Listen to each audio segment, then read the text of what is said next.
Breakfast Show on Faith FM with Daniel and Lindsay. This is the best place to start your day with positive and uplifting thoughts. You're listening all across Australia on 87.6, 87.8 or 88 depending on where you are.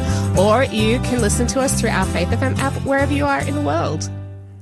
So today I am being joined by Daniel. Livo. Livo. Are we calling you Livo? You can call me whatever you like. Oh, it's Livo today. We've got Livo across from me. We've got Tish in the studio producing for us today, and I am Lindsay. So welcome to the show today. I hope you are waking up bright and chirpy, and if not, we'll hopefully chirp you up this morning. So we like to start our show with a gratitude. Now, who here in the studio with me wants to go first? Who's got a gratitude ready to go? You know what? This is going to be a backhanded gratitude. I'm thankful that daylight saving is ending soon. Amen. 100%. I'm a Queenslander, so none of this makes any sense to me. Especially when we're waking up and it's so dark. Yeah. Oh, anyway. Well. Yeah. All right. That's a good gratitude. No. My gratitude this morning is I really like autumn. I like this time of year. Autumn? The weather is so much nicer, crisp. Like there's a bit of crispness in the air. I like the cool weather. Aww. And the trees, the autumn leaves. You know, they're not quite there fully yet, but no. You know, I like this season. It's good. Okay, so you like the pretty colours and the crisp air. Let us know in the chat if that is something that you like as well. We want to hear from you. You can text us through on 0491 064 669, and you can let us know what you are grateful for as well. Tish, what are you grateful for this morning? I'm grateful for quite a similar thing to Daniel, actually. I'm also liking the weather. It intrigues me a little bit because I'm also from Queensland, so it's a bit cold. But in a weird way, I like it as well. Yeah. Okay. So we've got a bit of weather appreciation this morning. Today, my gratitude is that God is in control of the future. I've been thinking about what's coming up in the future, and I know a lot of people have been thinking about what is coming up in the future of this world, of our fuel prices. And I've just been thinking about what's going to happen for me next year when I graduate. Where am I going to go? Like, what kind of job will I end up with? Will I be going very far away? Will I be staying close by? I don't know. But you know what? Even though it's kind of been a little bit anxiety inducing having to think about this in recent times, I turn to God and I'm like, God, thank you that you are in control. You know what is best. You have really good plans for my life. I love you, God. So that is my gratitude this morning, that He gives us peace when we're anxious about things. And He knows the future just so clearly. Yeah. Yeah. So what are we going to be talking about this morning, Livo? So there's some good news about, you mentioned the fuel prices and whatever. There's some good news on that front. Yeah. So the government announced yesterday that there would be halving the fuel excise. Okay. So we'll talk about that soon. All right, and I'm going to be telling a bit of a random story about ranch dressing across Europe. Oh. Yeah, and we've got a lot of other good stuff to come. You're listening to the Breakfast Show podcast on Faith FM. Positively different. We're back on air now, and you know what? This is the best time of the show, in my humble opinion. It is now quiz time. So please, Tish, could you give us our first quiz question of the day? Yes, I can. All right. What was the name of the priest that Hannah brought Samuel to live with? What was the name of the priest that Hannah brought Samuel to live with? Let's look at our host's answers. We've got one correct answer. And my answer's coming. I'm just a bit slow on the uptake. While you're waiting, I'll say it one more time. What was the name of the priest that Hannah brought Samuel to live with? Correct. We have two correct answers from our hosts. That just shows how much I was lost in that song. Should we give a small clue to our listeners? I reckon as well. Yeah. 1 Samuel chapter 1 is your clue. Have a look in there. See if you can find anything. I'll say it one more time. What was the name of the priest that Hannah brought Samuel to live with? If you think you know, please text in on 0491 064 669. Okay. Well, I hope everyone is able to get in those answers correctly, and if not, we'll be learning along the way then.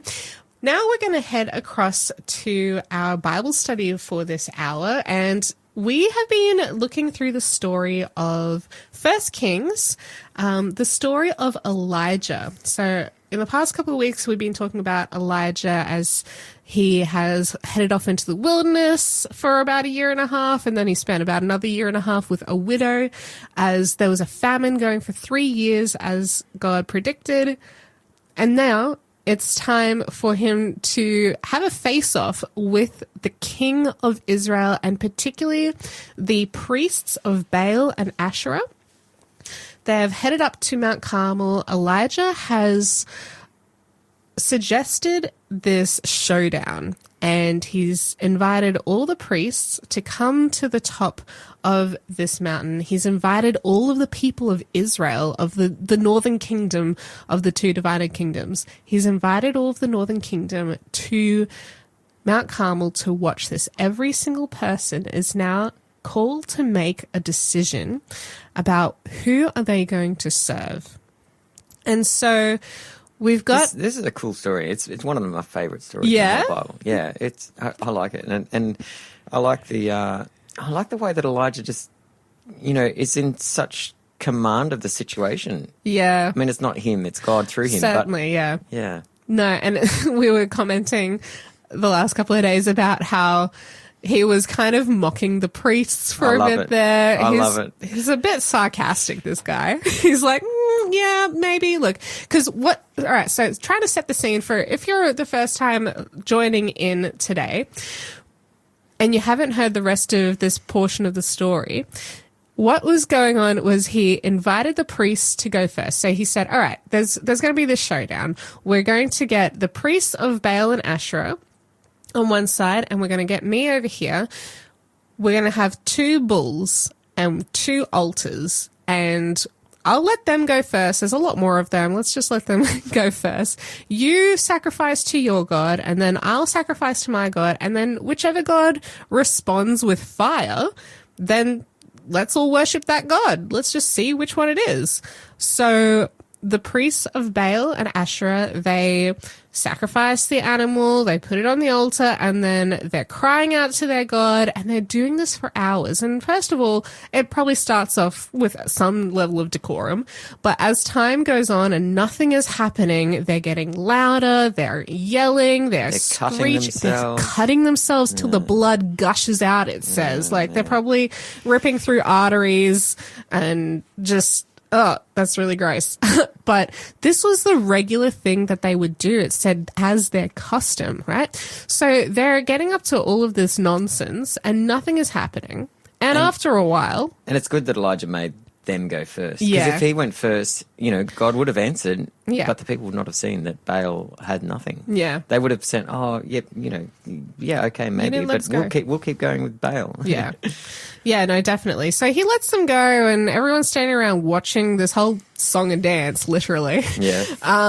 And nothing is happening, and he's sitting back, and he's enjoying this a little bit. He's mocking them. He's saying, "Oh, maybe your God is off on a journey. Maybe he's on holidays. Maybe he's in the toilet. Maybe just cry louder. Do what you can. He can't hear you, right?" So that I love that. There's part of it that's antagonizing, but there's also part of it that's endearing. Endearing? Yeah, because he's in the prayer that he prays, that we'll hopefully get to this morning. You can see that he's wanting to get the people beside him and get with them. Yeah. But on the other hand, he's wanting to be quite confrontational to the priests. Yes. But not the people. He's trying to win the people. So he has assessed who's still in that valley of decision between God and Baal, and he's trying to get with that. So everything he's saying and doing is calculated to make a decision, to endear himself, and to not so much endear himself, but to ingratiate the idea of serving God again in their minds. And so there's a little bit of teasing and taunting towards the prophets of Baal. Is I think part of that.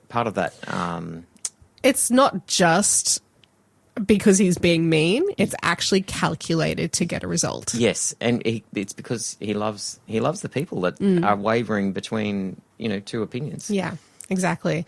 And we commented on a previous day that these people were silent. They didn't answer a single word when he called them to make a decision. They were very much uncertain, undecided. This was a big moment for them.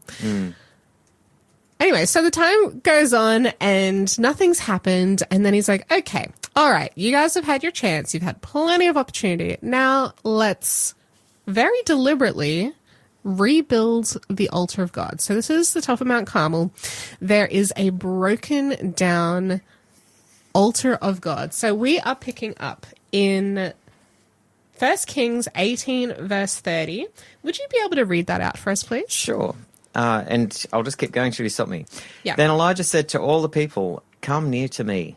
And this is that endearing... Yes. Yeah, definitely. So all that, he's just been taunting the prophets of Baal. Yeah. So all the people came near to him, and he repaired the altar of the Lord that was broken down. And Elijah took 12 stones, according to the number of the tribes of the sons of Jacob, to whom the word of the Lord had come, saying, Israel shall be your name. All righty. Thanks for that. So... yeah, you're right. And I feel like we often forget about the part where there are the whole kingdom of Israel is at the doorstep here. Like they're watching on. This is not just between the priests and Elijah. Like I feel like often when I've heard this story, I've completely glossed over the part that all of Israel was standing there watching. But they're an integral part of this story. And so, yes, you're right. He invites them forward and he says, come near to me. I'm not 100% sure what the practices of Baal worship would have been like, but it's certainly from what I understand, it sounds very performative and something like a spectacle, where you're at the theater, you're sitting in the seats, you're not involved in the drama at all, right? But at this point, he's like, come close. Like everyone's milling about. There's like barely any space to move probably for him. They're all right there, I guess, in amongst this new worship experience. He's inviting them to be part of the worship. Yeah, right. I hadn't seen that before. Yeah, well, I hadn't seen that till just now either. So he invites them forward. He says, come near to me. So all the people came near to him. All of the people came near to him. I don't think there was anyone left behind.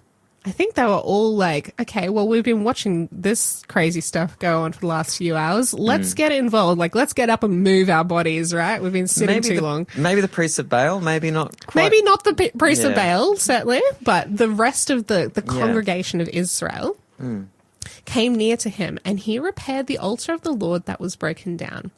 And Elijah took 12 stones, according to the number of the tribes of the sons of Jacob, to whom the word of the Lord had come, saying, Israel shall be your name. Now, this is fascinating. What do you think he's doing here? There's an emphasis on Jacob and Israel here. Yeah, and I think he's contrasting Jacob and Israel because that name change was significant in the life of Jacob, but it also reflects the experience that the children of Israel are going through. They had been, worshipping Baal, and Jacob, supplanter, deceiver, they had been deceived and deceivers by worshipping these false gods, and they're about to change to having prevailed with God, because they're about to go through an experience where they're in effect putting God to the test. Are you real or not? And they're about to. I mean, God is the one prevailing, but that name signifies that you're going through an experience of testing God. True. and prevailing and staying alive, and God coming through in a way that honors your freedom and personhood, and doesn't just force you to prostrate yourself at his all powerful power that you can't get away from. Yeah, they've got the freedom that they feel like they're part of this struggle. Yeah, no, I really like what you brought up there with the name change and I guess what all of that meant originally, because I think what might be happening here, we've got Elijah grabbing these 12 stones representing the 12 sons or the 12 tribes of Israel. Now, we've got Jacob and Israel. We've got this name change it's an identity moment, right? I feel like in this story, the northern kingdom of Israel has forgotten their identity as like what it was the story. What was this thing of this guy called Jacob who left his homeland? He was, in exile, but God still called him. God changed his name. He wrestled with God. Then his sons became this mighty nation, right? These are the top 10 of 12 tribes of Israel. They've been divided. Judah's in the south. They've kind of forgotten about Judah and Benjamin. And so it's just these 10 tribes in the north. They have separated. They've had generation after generation of kings over hundreds of years trying to pull them away from the worship of the one true God. We've got Jeroboam and the son of Nebat, and every king after that is being compared to how bad he was. Yeah, right. And here we have Ahab, the worst king since that first one.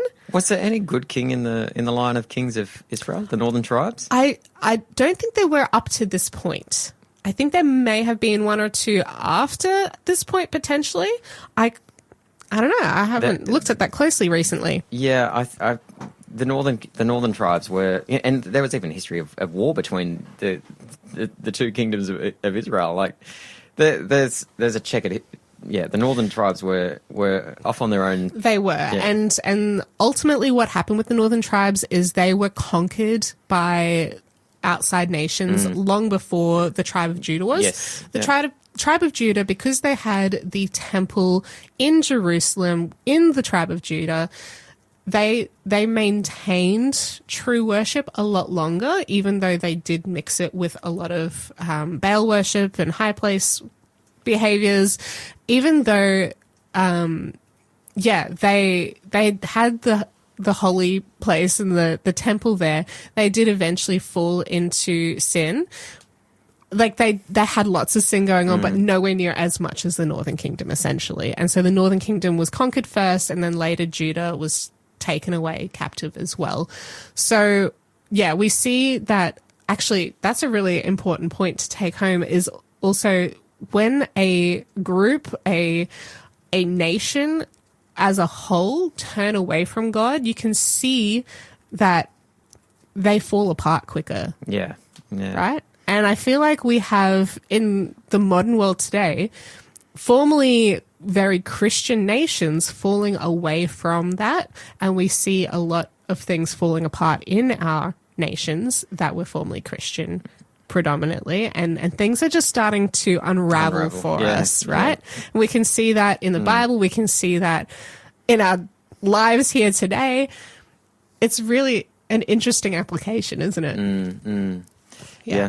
Yeah, so, the society in the West today does really seem to be unraveling. Like, you've got these massive culture wars between conservatives and progressives, and it's like we're, it's just totally divided. Yeah, definitely. Like and Jesus says that a kingdom divided against itself, it cannot stand, right?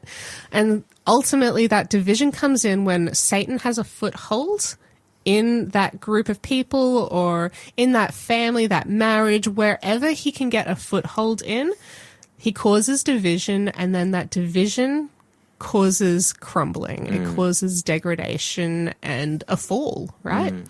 And so we see that in the tribe of Israel, they were falling away from God. But this is a moment where revival is about to take place for some period of time at least. You're listening to the Breakfast Show podcast on Faith FM. Positively different.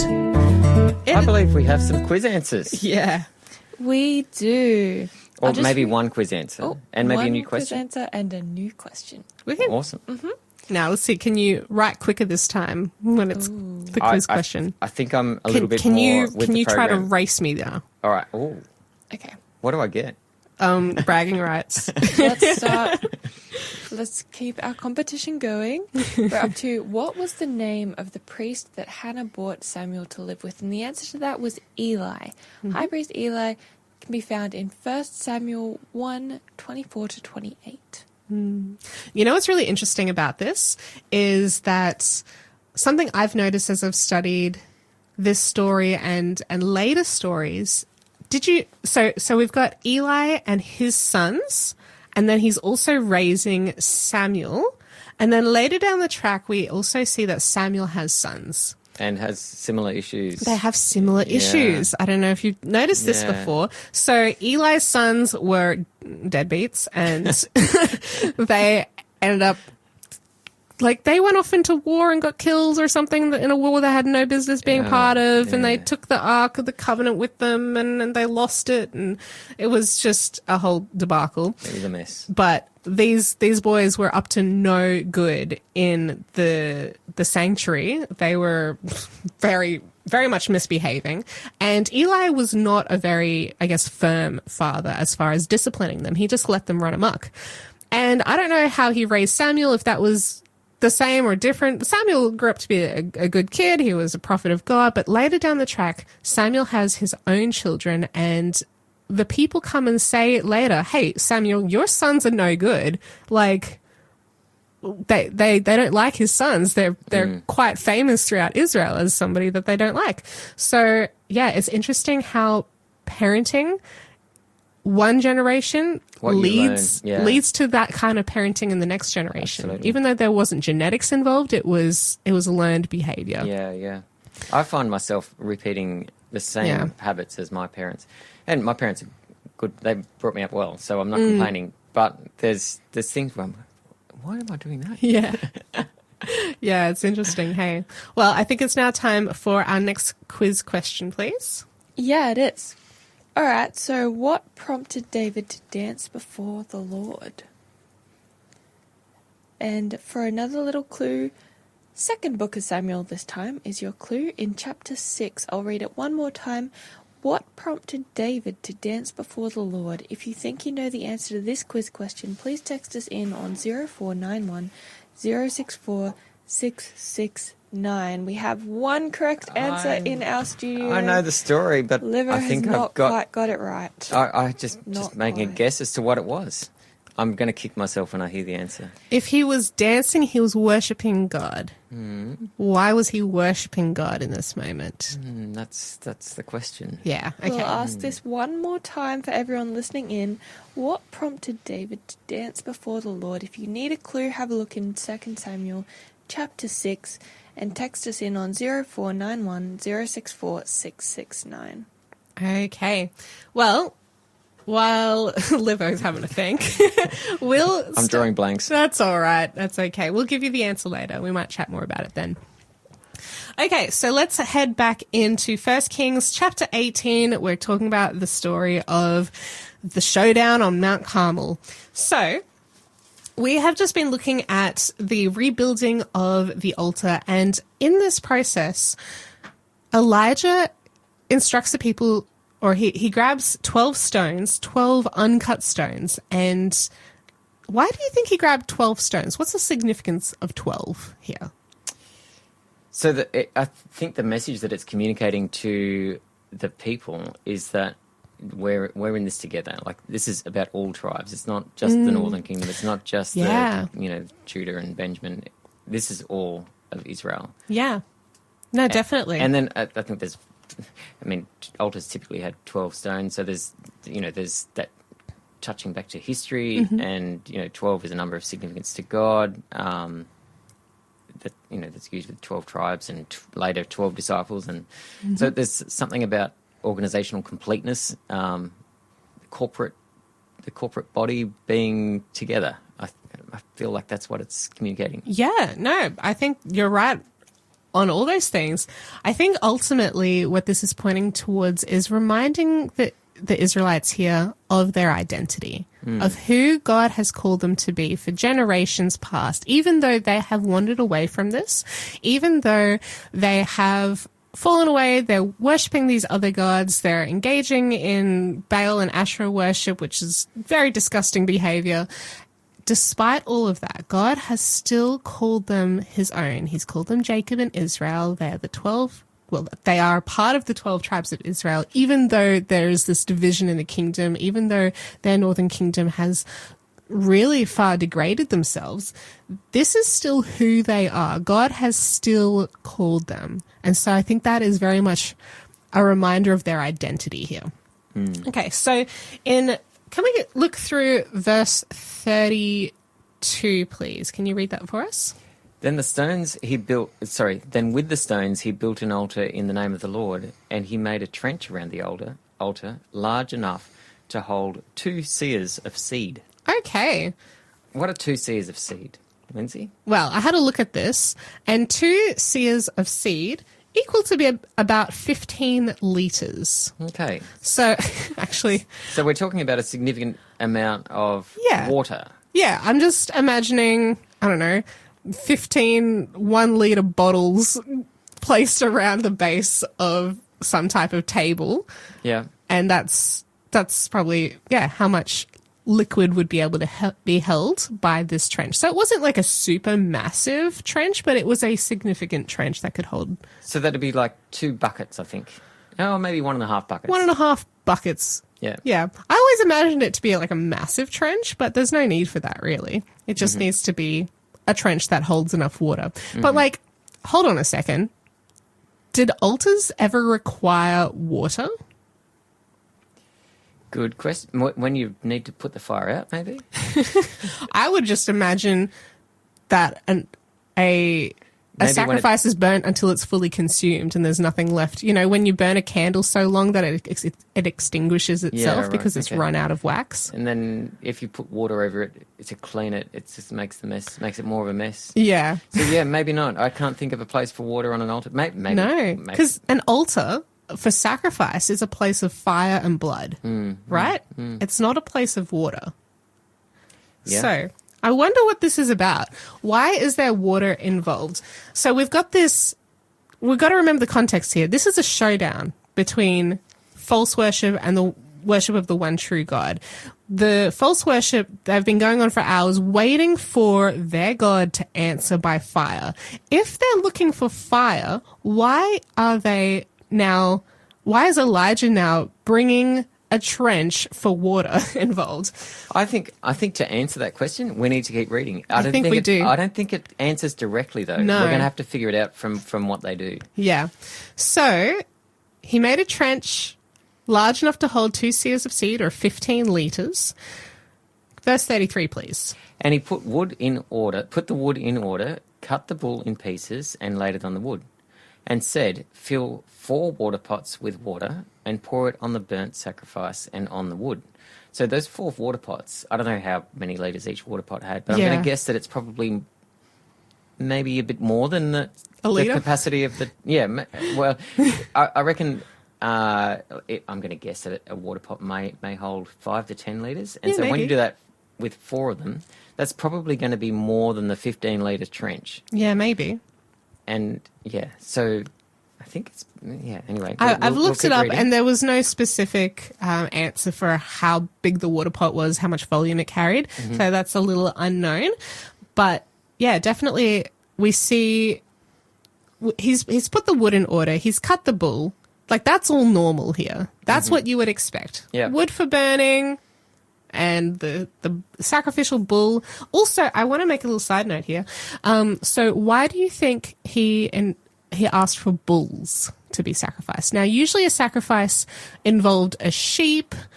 Most of the time it involved a sheep, but there was very specific usage for a bull. Do you know what that was? You're going to have to remind me. It is something about some sort of the type of sin offering, but remind me what sort of sin offering. So I haven't had a close look at this recently, but it has to do with a bull. Usually was a sacrifice either for a king, I think a priest potentially as well, and also the entire congregation. Okay. So this was a sacrifice on behalf of the entire people. It wasn't just for one person. It wasn't just a single sheep. This was for all of the people. Just a little side note there. Yeah, right. What are you saying I'm there? just looking it up. It's also significant for the Day of Atonement. Day of Atonement, interesting. So I wonder if there was some Day of Atonement vibes coming. It probably wasn't done on the Day of Atonement. Maybe it was, but yeah. Yeah, I don't think this was a Day of Atonement quite thing, but maybe it brought that to people's minds because, this is very much a moment of rekindling a reformation in their hearts, right? This is a time of decision. I don't think it's part of the priestly calendar at all, the sacrificial calendar. This is a once-off event, but certainly for the entire congregation who were gathered there. Yeah, okay, so we've got the wood, we've got the bull, it's all there, all how it should be. And then he says, fill up the water pots and pour it on the burnt sacrifice and on the wood. Not only once, but when we look in verse 34, do you want me to read verse read 34? it. Then he said, do it a second time, and they did it a second time. And he said, do it a third time, and they did it a third time. Okay, so how many pots are they pouring how many times? So it's 4 times 3. I reckon it's 12 pots of water. Each pot might have, correct me if I'm wrong, but each pot might have held 5 to 10 litres. So we're talking about up to 100 litres or more litres of water. Yeah, like maybe 120 litres max, possibly. Yeah, being poured out over this altar. Do you think it was well and truly drenched by then? I reckon it probably would be. Dripping and glistening and running into the trench and maybe even overfilling and overflowing the trench a little bit. Yeah, maybe there was a bit of mud around for those close. Yeah. Wow, what a scene. Do you think this is a flammable situation right now? Look, metaphorically maybe, but physically no. Like, usually if there is a fire, you want to go put it out with water. There's not even a fire here yet. They're like finding every way possible to avoid a fire happening. Yeah, this is good fire safety. Yeah. There's some things we can learn about bushfire management. Not what we're here to talk about today, though. So this is a crazy back to front kind of thing for Elijah to do and to request others to help him with when they are wanting God to answer by fire. Yeah, and look, I think this is calculated not only to make it clear that God is doing something miraculous in that, this is not very flammable, it's drenched with water, but I think he's also making sure that there's no room for someone to say, oh, look, he just had, a little wick with a flame sitting under it, and that just kind of, exploded into this massive fire because he, blew a heap of oxygen, at the right time. And it was all, man's doing, not God. But I think he made it so abundantly clear that this was going to have to require a miracle. Yeah. Let's read 35 and 36, I think. So the water ran all around the altar, and he also filled the trench with water. Yeah, I bet he did. 36? And it came to pass at the time of the offering of the evening sacrifice that Elijah the prophet came near and said, Lord God of Abraham, Isaac, and Israel, let it be known this day that you are God in Israel, and I am your servant, and that I have done all these things at your word. And 37. Hear me, O Lord, hear me, that this people may know that you are the Lord God, and that you have turned their hearts back to you again. Okay. What is he saying here? He says something really interesting in verse 36. Yeah. So he's pointing back to the history of Israel, Abraham, Isaac, and Jacob, Israel. He doesn't say Jacob though. Yeah, it's going straight to Israel. Yeah. And he's saying, let it be known that you are God in Israel, and he's using that word to cover, including Judah, the whole of the nation. So you're getting back to that. We're getting back to that identity here again. And he's also wanting to identify himself. I'm your servant. I'm doing this at your word. Yep. There is a little bit of self-preservation maybe coming through. Okay. But I think it's also the people need to see that Elijah represents faithfulness to God. Otherwise, if they're not seeing Elijah as being the faithful servant of God, then they don't know who to look to. They're like, oh wow, God's answered. Well, let's go worship God in whatever way we want. But they need to know, Elijah's the one that's going to be the one to guide them from here moving forward. Okay. And I like in verse 37 that he says not only that he wants the people to know that Jehovah is the Lord God of Israel, but he wants that. He's already saying that you have turned their hearts back to you again. So he's saying that in the past tense, but it's going to happen in the future that their hearts are turned back to God. So he's wanting the people already to be identified with and connecting with God, which is kind of cool. Like where, at the beginning where it said, "Come," where he said, "Come near to me," and he's mocking the prophets. Like all of this is helping the people kind of identify back with God, and putting the ideas and words in their mouth already before they're there, before they've made that internal commitment. He's voicing it for them. Yeah. You know what else I see here? I see that we have a very specific time that this is happening. At the beginning of verse 36, it says, "And it came to pass at the time of the offering of the evening sacrifice," that this is what Elijah was saying. Right. And doing. Yeah. Do you know what's significant about the evening sacrifice? Do you know when it was, approximately? 4 o'clock, 5 o'clock, I don't know. It was 3 o'clock. 3 o'clock. 2:30, 3:30, that kind of time period. Yep. This is the 9th hour of the day, between the evenings. And it's also the time when Jesus died on the cross. I think this is really, really important. This is pointing towards Jesus' death and sacrifice, right?